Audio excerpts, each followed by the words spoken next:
Today on the podcast, we're talking growing, gardens, and gardening. This is the Kansas City Podcast.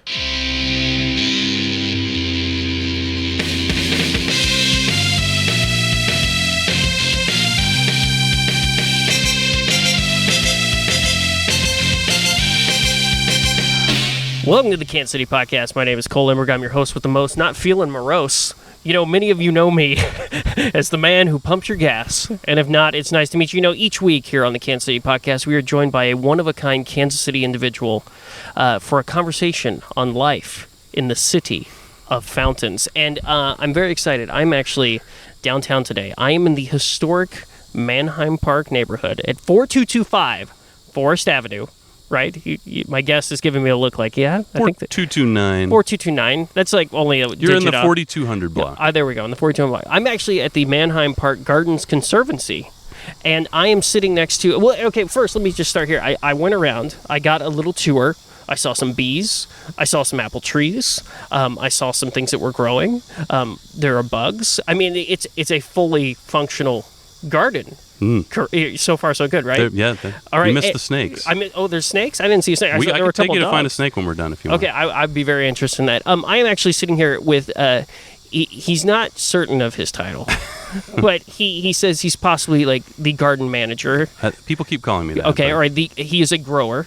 Definitely a grower. Okay, and he's a volunteer. I do volunteer. And his name is Dan Krull. True. Dan Krull, welcome to the Kansas City Podcast. How are you? Thank you. It's a pleasure to be here. Well, no, it's very nice to be here. It's a beautiful morning. We're actually out here in the middle of this beautiful garden here in downtown Kansas City. Can you tell me a little bit about this place? Well, as far as I understand, it's been a garden for quite some time. Okay. And, for many, many years. Gardens take time to grow. They do take time to grow. Okay. And what has happened is at some point in its history, in the last 15 or 20 years, it became... it was left fallow, so no one was working it for many years, and there may have been some conflict with whoever was in charge or owning it or something like that, and the type of growing that was going or something like that, and some of the individuals who are volunteers here lost a garden that they were working on to a construction or something like that, and they found this and got permission to start working it. And about 5 years ago, they began the process of taking down the weeds, removing trees, and converting it back to an urban garden. Doing the actual gardening. Yeah, doing the gardening that is required. Because the world does its own gardening. If you leave it to its own business, it will do its own type of gardening, and it's not productive for humans, generally speaking. So we are doing our own human version of gardening here that provides food for people. So. Okay. Yeah. Now, so you said the last 5 years that it's really kind of taken off or whatever. What is the, there's got to be some central mission statement, goal. What would you say that is for this garden? I think that the Conservancy itself is focused on the idea of education, of obviously growing quality food, providing green space in perpetuity, these sorts of things. I would say that the overall scheme of how that's going to unfold is still in process. So you have a lot of really great big personalities and just amazing people who have all sort of coalesced on the spot. And I think we're still sort of drawing lines and figuring out exactly what it is we're going to do and when.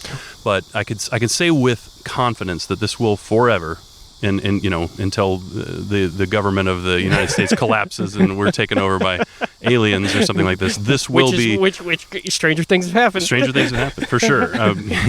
So we have purchased this land, and part of the purview is to keep it a green space in perpetuity. So providing food, providing natural habitat for the animals and plants that are growing here is part of that, but for sure this will always be a green space in the middle of Midtown. And it sounds like there's big plans for this, because I saw some beads. I saw some bees earlier. Apis. Yes. Easier and to say. I heard that there's some chicken, possibly. That's going to happen. Chickens are in the works. We have a big donor that's coming to build our coop, and we probably won't actually have the chickens here until next season, because brooding baby chickens in the winter is a sort of a fool's errand. Right. But, so next summer you will be able to come here and visit not only the vegetables and the growers, but also the bees and the chickens. So. Okay, so you said come here and visit, so people can just come in? Yeah, it's kind of, I don't know. I feel like it's open, and people people do wander in from time to time, and there's not a whole lot of rules about it. We do have a sign that says no trespassing. We prefer people to come on work days or gathering days. Okay, so when are the work days? Well, you're currently at one. So Sunday mornings from 8 to noon or 9 to noon or noon and then many hours afterwards, because we all just want to be here, and so we hang out for a long time. And then whenever others are scheduled. So generally speaking, if you keep up with the Facebook page, if you get on the Facebook page, it's Manheim Park plus Garden, and we will post work days in addition to our regularly scheduled Sunday work day. And there's also information about our GoFundMe page on there as well. Okay, so you got a GoFundMe going right now. Absolutely. We're trying to raise some money to pay for the infrastructure to get the garden up and running. Okay. To the level that we want it to be. Okay, and then I also hear that there are events here. Absolutely. So a lot of these events have been, again, a result of these amazing individuals that have passions. So, me personally, I am at my core a grower, and I want to take what I know as someone who studied small scale and urban agriculture, and bring that here to produce lots and lots of great quality food, right? And so I started kind of pushing for these Sunday work days to get people out here and dig and convert the soil. Now, this young lady, Lynn, is a musician, and she plays kind of quirky folk and interesting music, and she has a ton of cool friends who are musicians as well. So she has been planning once a month a concert in the garden. Okay. And so we gather and people play music. There's generally a jam session. People kind of jam out and play, and we listen to great music in the garden. Spencer, who you spoke with I think earlier, is interested in poetry, so he's planning a poetry night. So we're sort of right now, it's kind of whoever wants to organize it and can get enough people together. We do have events. So very nice. Okay, so now you said you're a grower. Let's see, what are you growing right now? Well, currently I am growing soil. So, So what I am trying to do is to convert this poor clay soil into something that we can grow vegetables on. And the reason why the soil is so poor here in this area, traditionally, or historically, you would have 8 to 12 inches of black topsoil as a result of normal biological processes, right? Well, what we do when we build is we come in and we strip off that beautiful black topsoil because it erodes easily, and we sell it. Right. And then we build on the subsoil, which in this area is clay. Now, the clay is great from a nutrient standpoint, but as far as growing plants, it's very difficult for their roots to find purchase, and then it also dries out really badly when it heats up. So in order to grow plants successfully, you need to convert that clay back into something useful. So what we're actually doing, and a lot of what you see over here, like with the buckwheat patch, is growing plants that are then going to be composted into that soil and then turned into arable land that we can grow on. Nice. So that's my main focus right now, is actually growing soil, which a lot of people don't realize that you have to do that. Now, there are ways to do that faster. If we brought in machinery, we could actually remove the clay and replace it with with just bought topsoil from some other place where it's been stripped off. Right, exactly. Right. And so I think the reason that we're doing it the way we're doing it is because a lot of us are interested in the idea of permaculture and in regenerative agriculture. And so we're trying to show how, without chemicals, without machinery, we can come in and we can plant some things and do cover crops and compost and make our own soil right here on the site. And me personally, I'm very, very interested in the idea of people growing food to be self-sufficient. Right. And that's not really necessary in our world as it is today. But as you said, stranger things have happened. We don't know what could happen in the future. Right. But, when you talk about the problem of food deserts, for example, Kansas City is really interesting. You have all these bare patches of land where there were once houses that are available for purchase or rent, or you could just ask the person who owns them, could I grow some food on there? So, maybe you can't go to a grocery store, but if you had the knowledge and you had the space, you could grow all the food you need on a tiny patch of land. Right. In as little as 100 square feet, you could feed one person vegetables for the entire season, for the entire year. Right. If you know how to store it and you know how to grow it. So part of what I'm interested in personally is showing people how to do that. So it's the educational aspect of it. I love the educational aspect, and I love to grow things. So, and we are discussing more commercial applications. We're discussing more native plant applications. I honestly don't care. As long as I get to grow things in the dirt, I'm going to be happy. And I will bring my knowledge and I'll bring my strong back to help with that, whatever it ends up being. My personal bend is towards self self-sufficient agriculture. But if the group votes on something else, then we'll do something else. So how are you guys going to get, with the events that you're doing and you're having the work days and stuff? I mean, are more people visiting? Are you getting more people coming out and doing this? Like, Absolutely. how are you going to get more people to come out here? Yeah, I'll tell you Aside from being on the Kansas City podcast, let me tell tell you what you're doing. Yeah, this is gonna be a huge boon for us. I think after this airs, we're gonna have millions of dollars. So I appreciate it. Yeah. So no, I think honestly, I'll tell my story. Okay. And I have a background. In my past, I have worked. I've managed an herb farm. I study agriculture. I think it's interesting. It's not my vocation. It's an avocation. It's something that I'm very interested in, and I am a uniquely qualified person for coming in here and doing the sorts of things that I'm doing. Right. Right. Where do you find someone like me? Well, you have a garden. Right. When I was looking wait, for wait, really? Right. So, and it sounds weird, but when I was looking for a place to rent, there was a place available across the street, and when I saw that this was here, this is why I rented that house. Yeah. This garden has brought me here. It's brought Spencer here. It's brought Jill here. It's brought people like that here, and it will draw people in because of its potential. And so to say how do we bring more people in? We keep doing what we're doing. For me, I was interested in growing a patch of tomatoes and cucumbers and beans for my kids. Yeah. That's the only reason I came over here. The couple weeks after I moved in, there was a party, the Spring Fling in this garden. I was invited, and there were dozens of people, all different backgrounds, nationalities, races, bringing food for a potluck and sitting together in this space that we're sitting in right now, right, yeah. and sharing food and talking and scheming for what the garden would be or what it could be or what it was.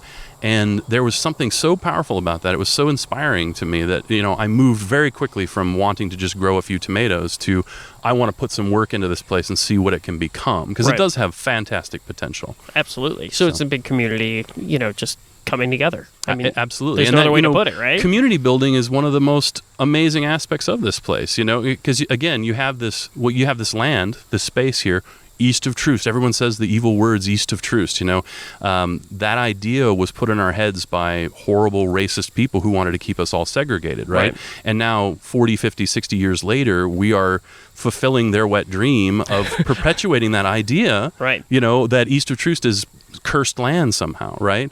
And here we are, all different types of people from all different places. I'm a white guy that grew up in Johnson County, and I'm here working in this garden, and we are building a community around a space and around an idea and an ideal even.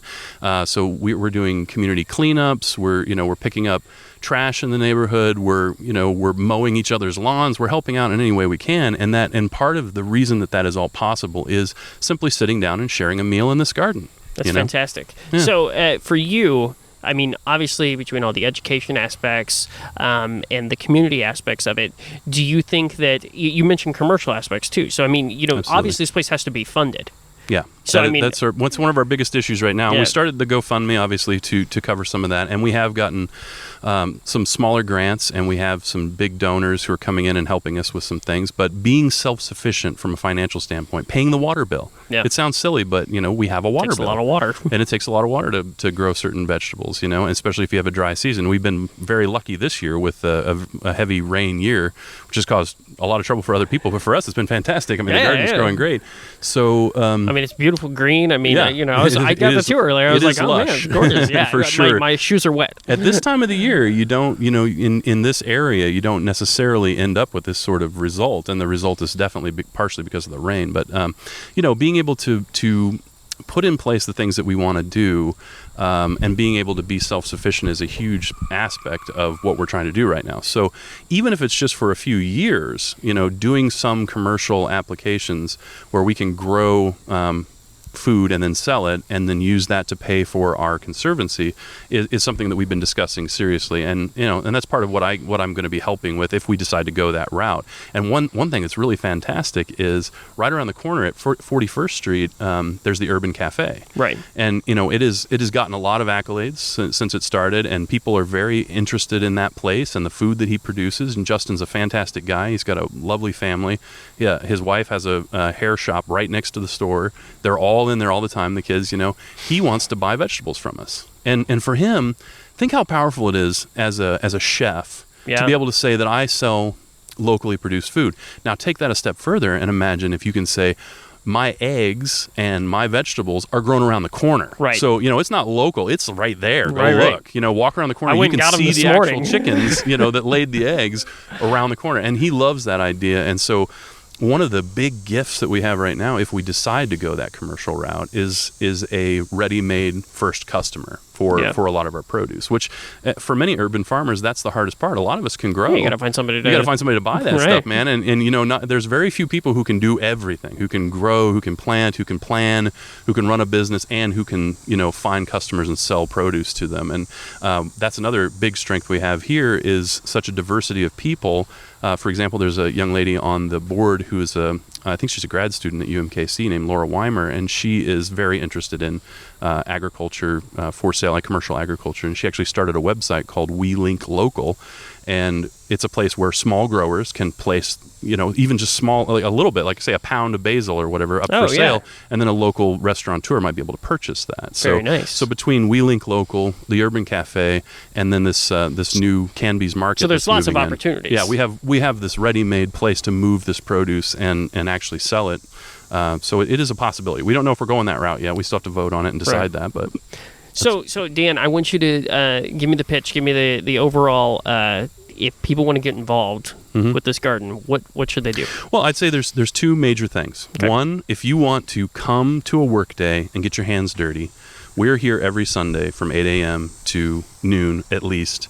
You can grab a shovel, you can weed, you can do whatever. You can just bring some food, or you can just come and chat. Whatever you want to do, come and participate. Now, if you're not into getting dirty and being part of the garden, what you have right here, right now, are people that are actually making something happen. And a lot of times we donate to things, like we give money to people because we hope that they're going to do something with it. And here you can see the results of what you're actually donating to. So if you don't want to come get dirty, fine.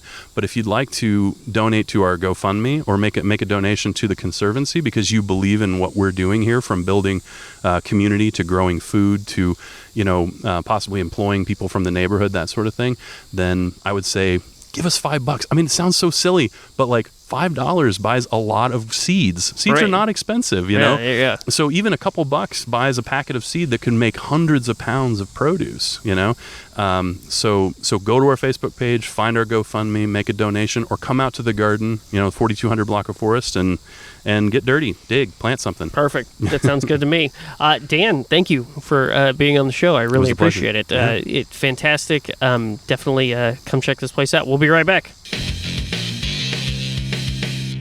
Will you look at this? A special bonus bite-sized episode of the show.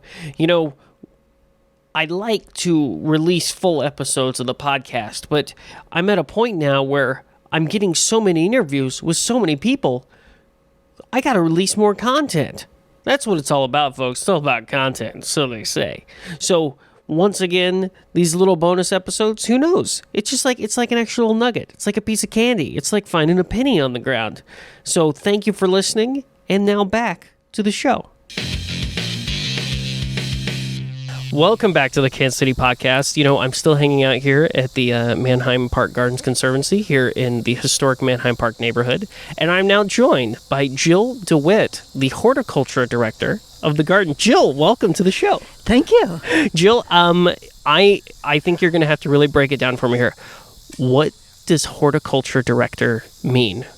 Well, we have a unique position here, being in the urban core and being a community garden that also has many native plants and indigenous species in this area. So we are trying to make this garden into a resource that not only showcases our region's native plants, but is a community gathering place and a place for people to grow food crops and flowers and become involved in horticulture. Now, I hear that you are like a native plant expert. Is that correct? I have a native plant landscaping business, and perfect. I have worked for different resource agencies, including National Audubon and in the past, and am very interested in our showcasing these species that are collected in Europe and abroad, but maybe not so honored in the Kansas City region. Very nice. We have a marvelous assortment of prairie natives that grew in this area over the past and evolved in this area over the past 10,000 years. We have native grasses that came up from regions in Mexico, and we are also a mosaic with the eastern deciduous forests mixed with the prairie species of the Midwest. Very nice. Okay, so now I have a silly question. Okay, maybe it's a silly question just for me. I mean, I have never been a gardener. Never. Earlier, you and I were walking over by the apple trees, and I told you about how I got apple trees when I was a kid, and every year they would die, much to my grandmother's dismay. But how did you get started? It's obvious that you love gardening. It's obvious. I can tell it. I'm sitting here because I can tell. When did you fall in love with gardening? Tell me about it. I was 2 years old. 2 years old, okay. And my father had gone to Berkeley on the GI Bill, so he'd become a landscape architect, and he took me to professional meetings as a child. Okay. So I grew up around Richard Neutra and a lot of people that had become very important in the architecture and landscape architecture communities on the West Coast. So I did have a head start, but that's why I'm able to share it with everyone now. Yeah. I really appreciated that early start. When you get out there with your kids, as a 5-year-old, my dad was teaching me plant taxonomy. I learned the California flora and fauna riding along in a truck he drove to clients' homes, and I'd learn the names of plants. If you can name them, you'll learn about them. And so plant taxonomy is special that way. When a kid gets a head start and maybe gets a coloring book from the Department of Conservation and learns plants that way, or learns from an established father, it's all the same. You're getting the names and the resources of the plants, and you're learning about our natural world. So I did start early. I was designing with my dad at 11 years old. Yeah. He did want the boys to be in the firm, so I came back after a career in science and then conservation. But I still appreciate planting and digging and being outdoors with everyone else. So that's very nice. Okay, so do you think, what do you see the long-term goal of this garden? I mean, in your mind, what are you shooting for here with your involvement? I'd like it to be a unique resource for the community. I'd like people to be able to come in, to identify native plants, to be able to garden. Mm-hmm. I'd like it to be a unique resource for our neighborhood. Many of the people that have come in here and become involved have actually gone into their own homes and involved their children in gardening and projects that have enriched these kids' lives and they've done very well in school, and they are becoming more aware and excited about their surroundings. Mm-hmm. So I see the garden as a resource for the neighborhood in perpetuity. Mm-hmm. I see the garden as a learning experience and an educational resource. I see it as a very wonderful place for other members of our community to gather and share with an urban core community that has very different experiences. It's a place where we're all equal and we're all sharing the bounty of the garden and taking pleasure in each other's company. That's right. That's wonderful. That's what it's all about. We love it. Right? So what are you growing right now? I have eggplant, cucumbers, tomatoes, horseradish. Mm-hmm. Several of us that have raised beds in the community are growing different things and sharing with each other. So the people that are raising tomatoes and beans in the community areas.